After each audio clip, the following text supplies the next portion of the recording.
Well, it's about time you came out, Spike grumbled as Macintosh exited the bar. I've been stuck here for the past 10 minutes, he added, shooting a glare at the bar's bouncer. Macintosh arched an eyebrow as he shifted under his sister's dead weight. Sorry it took so long, but there's no need to be rude about it. Spike sighed tiredly. Sorry, getting woken up in the middle of a great dream to bring Twilight back home because she said too much to drink isn't my idea of a good time, he added under his breath, and I was just about to get a kiss from Rarity, too. Beg pardon? Nothing, the dragon stuttered, immediately aware of his faux pas. He quickly changed the subject. Ah, so where's Twilight? Hiya, Spike! The purple unicorn staggered out of the bar, swaying dangerously to and fro, and stopped in front of Spike. A sloppy smile framed a pair of half-closed eyes that drifted over him. Isn't it a little late for you to be out, young dragon? We just wanted to make sure you got home all right, Miss Sparkle, Macintosh interjected. Twilight shifted her attention to the stallion, squinting in the low light. Hit! I appreciate your concern, Macintosh, she slurred.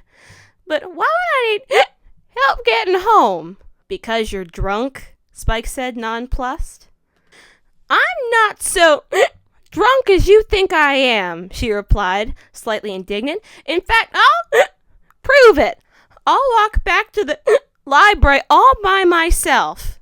With a toss of the head, she trotted indignantly, yet haphazardly away from the bar.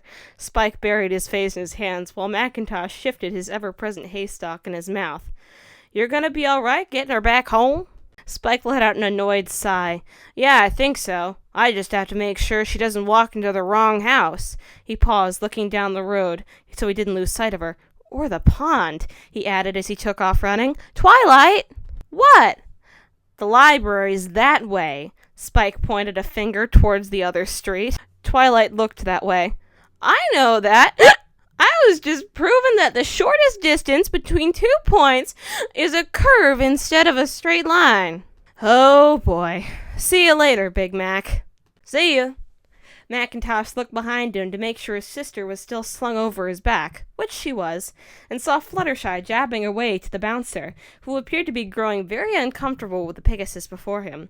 Spike would not be the only one who let out an annoyed sigh that night. Since Twilight's ability to walk in a straight line was somewhat impaired, Spike had little difficulty catching up to the meandering unicorn. He slowed his pace once he caught up, staying to the middle of their street rather than trying to match her swerving across it. She bumped into him several times, giggling each time, having caught a whiff of her breath. He was very glad there weren't any open flames about. He shuddered to think what would happen if he were to receive a letter when she was close by. Twilight, meanwhile, rambled on and on about some spell theory she was working on, which was occasionally interrupted by a hiccup. Finally, there's the library, he breathed thankfully, as their home came into view. Twilight hiccuped. Now I can get back to my nice, warm bed. Hit! Think you can make it up the stairs to your bed, Twilight? Hit! I'll take that as a yes. I'm glad we don't have anything planned for tomorrow. The way you're acting now, I don't think you'll be in any condition to do anything. Hit! Pop! The surrounding area became day for a split second before succumbing to the night once more. Spike blinked a few times as his eyes readjusted and realized he was alone in the middle of the street. Twilight? Twilight, where'd you go? Looking around, he noticed a small charred area on the ground, right about where Twilight had stood. Ah, horse apples. She drunk teleported? Rarity asked incredulously. For those of us who aren't magically inclined, Das interjected, is that a bad thing? Rarity rolled her eyes. Yes, Rainbow, it is a bad thing. Imagine, if you will, performing your Buccaneer Blitz while drunk. What would the result be? The comprehension of the comparison slowly dawned on her. Oh, she mouthed silently. So what happened? Did you get to the library or what?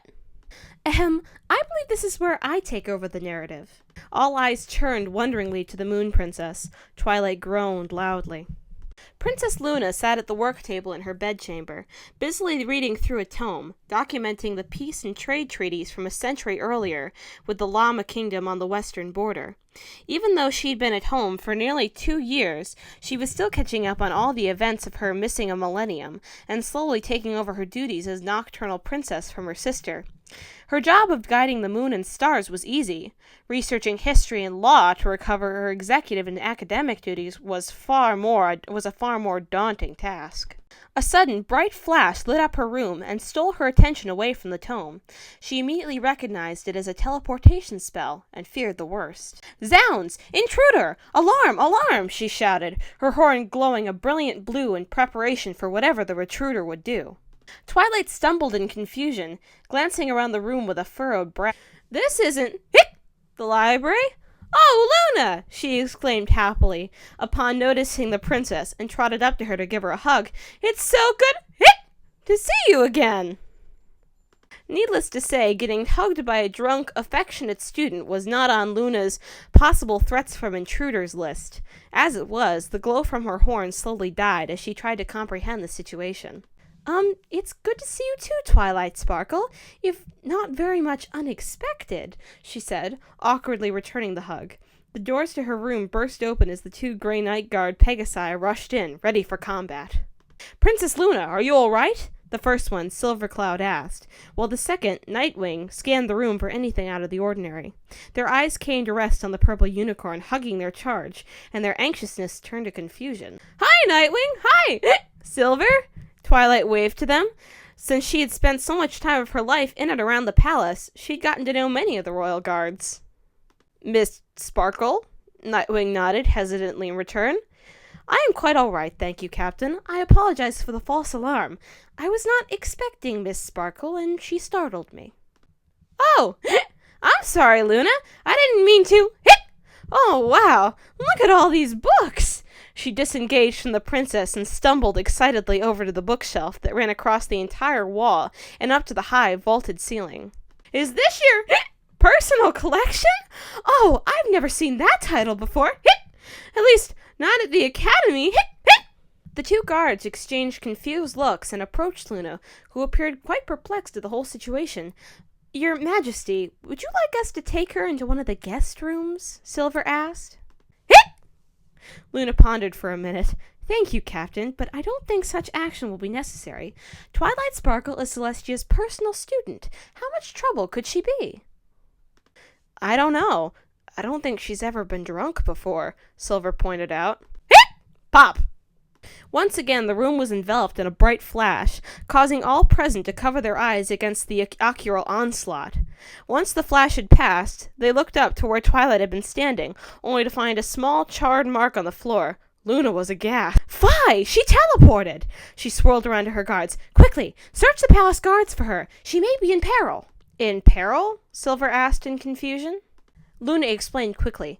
"If a unicorn teleports while intoxicated, her concentration may falter, or she may accidentally cast another spell during transit, resulting in parts of her being in several places at once. Now go with haste."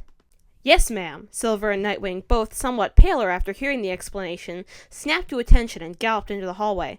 "When you find her," Luna called after them, "bring her to Celestia's chambers." With that, she trotted out to her balcony and took flight, guiding down from her spire towards her sister's living quarters across the main courtyard. Thankful to see light streaming out from Celestia's bedroom balcony, she snapped her wings back for an extra burst of speed. She touched down lightly and quickly entered the room. "Sister, I am afraid I bear grave news." "Hi again, Auntie Luna!" At that moment, Luna could not figure out which was more perplexing, the fact that Twilight was already present in the room with Celestia, or that she had been addressed in such a familial term.